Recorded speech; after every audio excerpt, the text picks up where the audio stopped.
Hello and welcome to today's webinar, Persons of Significant Control Register, All You Need to Know. It's lovely to have you with me today. For those of you that haven't met me before, I'm Jackie. I was a corporate solicitor in practice. I worked and trained at Taylor Wessing in London.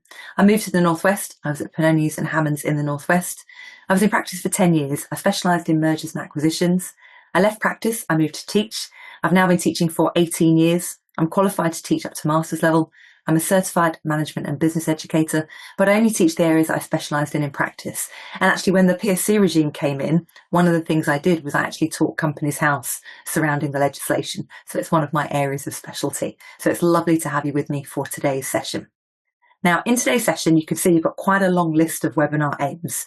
But what we're going to do is we're going to build up our understanding of PSCs. So we'll start off with the fundamentals of thinking about what a PSC is. And then we're going to focus on the areas of complexity. We'll think about indirect ownership. We'll look at overseas companies. We'll talk about trusts, and we'll talk about things like joint arrangements.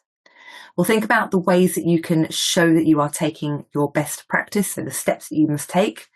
We'll talk about the PSC register requirements, and we'll talk about looming changes under the ECCTA. So we'll talk about identity verification requirements, and we'll also touch on the changes that are coming to the registers as well.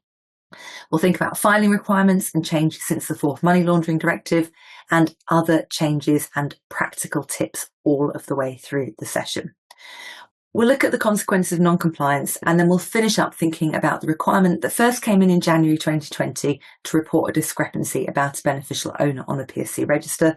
And then we'll also look at how it's been changed since 2023.